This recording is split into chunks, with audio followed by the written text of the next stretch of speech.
की जी अरेंजमेंट है और उसमें पहला स्टेप हमने यही सीखा था कि हम पहले गुड लिविंग ग्रुप बनाएंगे so that we can create carbocation.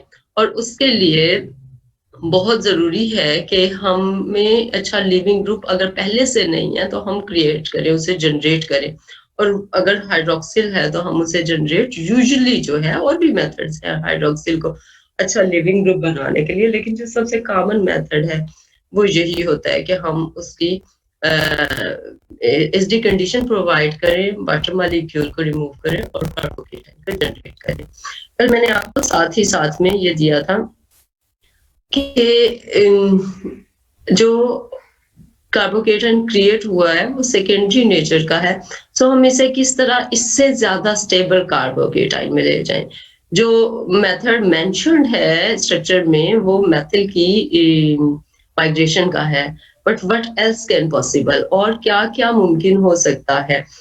वो कल आपसे करने को कहा था कि आप करके देखें कि बी पॉसिबिलिटी में क्या होता है, डी में क्या होता है, ई में क्या होता है, एच में क्या होता है। आप करके देखें और फिर उसका मुझे ड्रॉबैक बताएं कि उससे क्या हो जाता है। सो कितने लोग क्लास में ऐसे हैं, हाथ खड़े करके मुझे बताएं जिन्होंने किया है।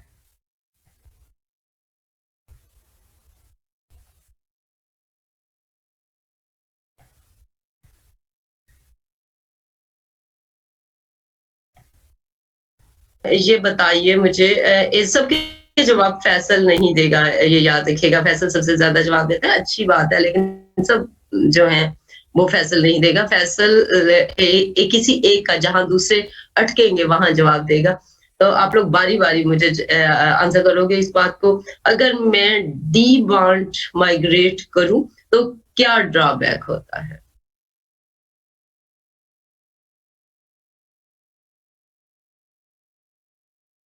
अगर मैं डी बॉन्ड माइग्रेट करूं, डी बॉन्ड माइग्रेट करूं तो क्या ड्रॉबैक है? जी बोले बोले।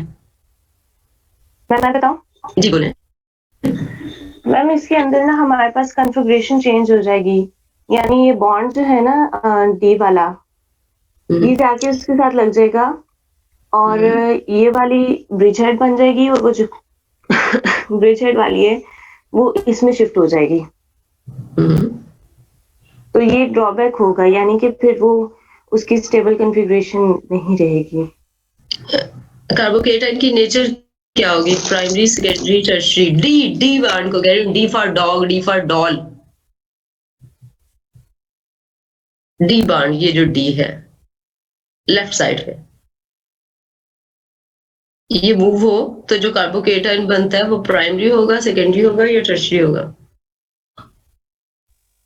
मैम रहेगा तो सेकेंडरी, क्योंकि इसके साथ दो ही ग्रुप अटैच्ड हैं। बिल्कुल बिल्कुल, ठीक है।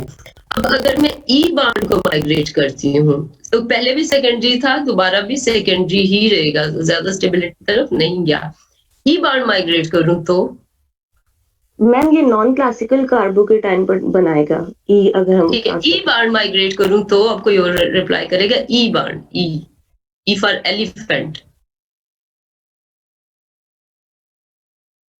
ई बॉन्ड माइग्रेट करूं तो क्या ड्रॉबैक है?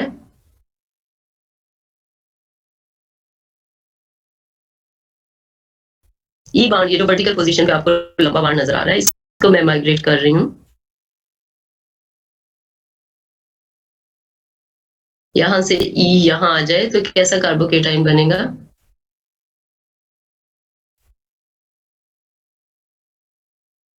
बोलिए कोई भी। जी बोले।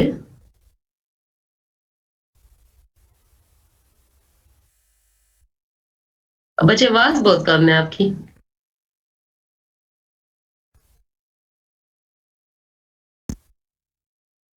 हाँ, नंबर ऑफ कार्बन कम हो जाएंगे रिंग में, स्ट्रेन ज्यादा हो जाएगी और रहेगा फिर भी सेकेंडरी का सेकेंडरी। तो इस तरह से जब भी आप कोई भी बनाएंगे तो आप उसको देखें जरूर कि क्या प्रॉब्लम हो रहा है। आगे चलते हैं। हमने क्योंकि मेथिल माइग्रेट करवाया था ओरिजिनली, तो मेथिल माइग्रेशन के बाद टर्शियरी कार्बोकेटाइन बनता है और फिर हम इस टर्शियरी कार्बोकेटाइन को ये वाला हाइड्रोजन एलिमिनेट करवा के एलिमिनेशन रिएक्शन से अल्कीन में ट्रांसफर करते हैं। बाकी जो दो पॉसिबिलिटीज थी एलिमिनेशंस की, वो कौन बताएगा मुझे कि बाकी जो दो पॉसिबिलिटी थी वो हम क्यों रूल आउट कर रहे हैं? सबसे फेवर्ड हमने इस हाइड्रोजन को रिमूव किया।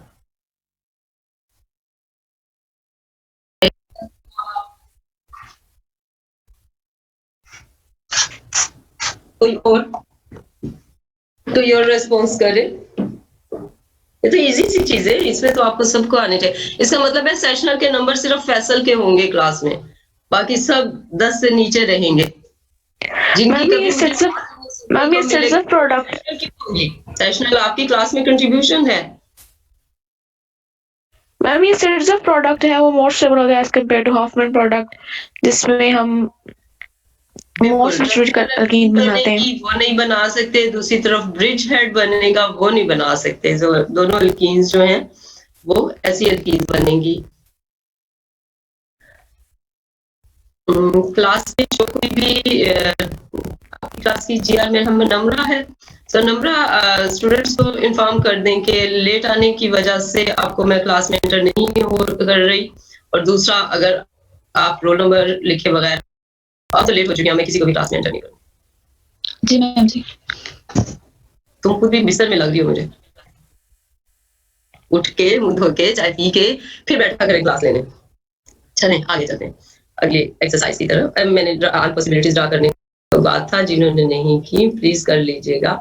आगे चलते हैं। आइसोबोर्नियल से कैम्फीन, ये भी हमने कल क्लास में डिस्कस की थी। हमने ये कार्बोकेटाइन पहले हाइड्रोक्सिल ग्रुप को गुड लिविंग ग्रुप बना के कार्बोकेटाइन की जनरेशन की थी, फिर हमने कार्बोकेटाइन जनरेट करवाया था, फिर हमने वहां से रिंग लिखने का अंदाज चेंज किया था और यहाँ पे टर्मिनल अल्कीन बन रही है, क्योंकि इसके अलावा कोई अल्कीन पॉसिबल नहीं हो रही थी। एक इसी सेम स्ट्रक्चर को सेम कंपाउंड जो है उसको बनाने का अंदाज इसमें चेंज था। सो मैंने ये भी ऐड किया कि हो सकता है कि कुछ स्टूडेंट्स को यूं लिखना आसान लगे। यहाँ देखिए उसी तरह से मैथिल हैं, ये दो मैथिल ऊपर है, हाइड्रोक्सिल है, hydroxyl as good leaving group leave हो रहा है। माइग्रेशन इस सिग्मा बॉन्ड की है, सिग्मा बॉन्ड से यहाँ पे कार्बोकेटाइन बन रहा है जो टर्शियरी नेचर का है। टर्शियरी नेचर का जो कि कार्बोकेटाइन है वो हमने जस्ट उसको फ्लिपिंग करवाई है रिंग की, और फ्लिपिंग के बाद नंबरिंग आपसे कहा था कि नंबरिंग कर लीजिएगा ताकि आपको फ्लिपिंग समझ में आए। और अगर मैं बोर्ड पे करा रही होती तो मैं हाथ से आपको लिख के फ्लिप करवाती और नंबरिंग खुद लिखती, लेकिन अब मेरे सामने आप लोग नहीं हैं तो इसलिए आपको इसी से गुजारा करना पड़ेगा। और अब मैथिल जो है उसकी कार्बोकेटाइन जो है यहाँ पे जो कार्बोकेटाइन सिर्फ आपने ये वाली जो अब आप देख रहे हैं जिसपे कार्बोकेटाइन है इसको पकड़ के खींच के आप बाहर ले आए, और दूसरी वाली ये जो बाहर थी इसको अंदर ले गए हैं। तो उससे आपका डिफरेंस आ रहा है। जब आप ये करते हैं तो फिर आपके पास एलिमिनेशन के बाद कैम्फीन बनती है। इसको किसने खुद से किया है अटेम्प्ट? नंबरिंग लिख के अटेम्प्ट किया है। रेज आशा फातिमा, सिर्फ एक स्टूडेंट, फैसल, मानूर, कामरान, ईमन। तो 5 स्टूडेंट्स हैं। तो ये मैं स्क्रीनशॉट ले रही हूँ 5 का। इसी तरह से आपका रिकॉर्ड रखूंगी और उसी हिसाब से आप अपने मार्क्स एक्सपेक्ट करेंगे। चलिए आगे चलते हैं। अगली एग्जांपल प्योरली आपने करनी है। मैंने आपको कल मेथड सिखाए थे कि किस तरह से हम कार्बोकेटाइन जनरेट करते हैं। पहला मेथड जो था हमने कहा था कि हाइड्रोक्सिल अगर है, अगर अल्कोहल्स हैं तो उनको हम गुड लिविंग ग्रुप बना के और फिर कार्बोकेटाइन जनरेट करेंगे। दूसरा मेथड हमने कहा था अल्किल हेलाइड्स हैं तो हम उनको डिसोसिएशन करके तो कार्बोकेटाइन जनरेट करेंगे। तीसरा हमने डिस्कस किया था कि अल्कीन की अगर इलेक्ट्रोफिलिक एडिशन करें अल्कीन में तो फिर भी कार्बोकेटाइन जनरेट करते हैं। सो ये पहला स्टेप आपके सामने लिखा हुआ है। आप खुद से इसमें इलेक्ट्रोफाइल जो है वो ऐड करें अल्कीन पे और फिर कार्बोकेटाइन जनरेट करें। पहला काम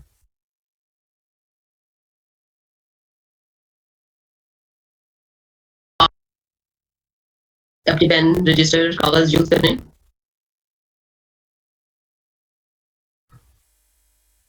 तो ये आपने कार्बोकेटाइन जनरेट किया है, दोनों तरफ पॉसिबल था, लेकिन आपने ज्यादा स्टेबल कार्बोकेटाइन जो है वो बनाया, ऊपर कार्बोकेटाइन बनाया। आप राइट साइड वाली कार्बन पे भी बना सकते थे, लेकिन वो सेकेंडरी नेचर का है, इसलिए आपने उसे छोड़ा और ये कार्बोकेटाइन। अब अगला आप रेड एरो देखिए, ये रीअरेंजमेंट का स्टेप हो रहा है। अब यहाँ पे हो क्या रहा है कि जब ये बाड इधर, क्योंकि हमें आप इस साइकिल को देखें तो 4 मेंबर रिंग है, एक 6 मेंबर रिंग है, ये वाला 4 मेंबर रिंग का एक बाड जो सिग्मा बाड है वो माइग्रेट हो जाता है। अब प्रोडक्ट बनाए अपनी पेजेस पे, क्या बनेगा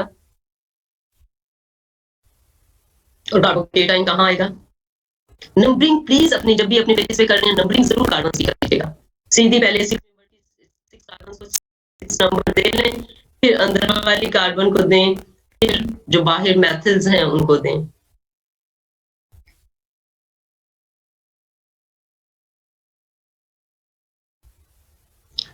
मैम अब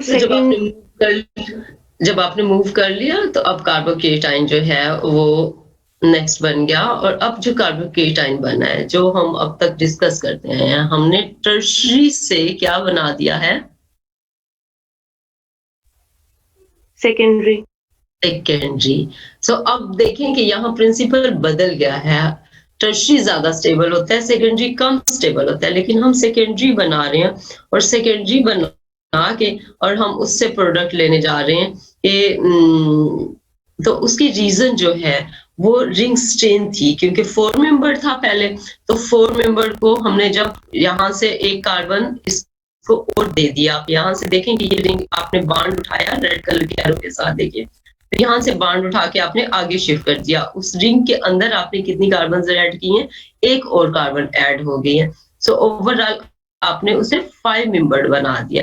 सो 4 मेंबर के कंपैरिजन में 5 मेंबर क्योंकि ज्यादा स्टेबल होती है, तो इसलिए हम ने यहाँ पे जो रीजन थी ये माइग्रेशन होने की, वो स्ट्रेन का रिलीज होना है कि स्ट्रेन कम हुई है। अदरवाइज जो है हम सेकेंडरी बना रहे थे 2, लेकिन फिर भी पॉसिबल हो रहा है और ये भी नेचर में होता है और हम सिर्फ उसको स्टडी कर रहे हैं कि वो कैसे होता होगा। अब आप देखिए कि ये कार्बोकेटाइन जो बना, अब यहाँ एरो नहीं लगा हुआ, लेकिन आप अज्यूम कर लीजिएगा कि वो जो क्लोराइड था सिस्टम के अंदर, वो एज न्यूक्लियोफाइल अटैक कर रहा है और वो क्लोराइड जो है हमें ये प्रोडक्ट जो है वो दे रहा है। मैंने यहाँ लिखा है कि आप बाकी पॉसिबिलिटीज भी देखेंगे। बाकी पॉसिबिलिटीज क्या, और किसी तरफ से क्या माइग्रेशन पॉसिबल है, और अगर पॉसिबल है तो फिर क्या होगा? जी फैसल।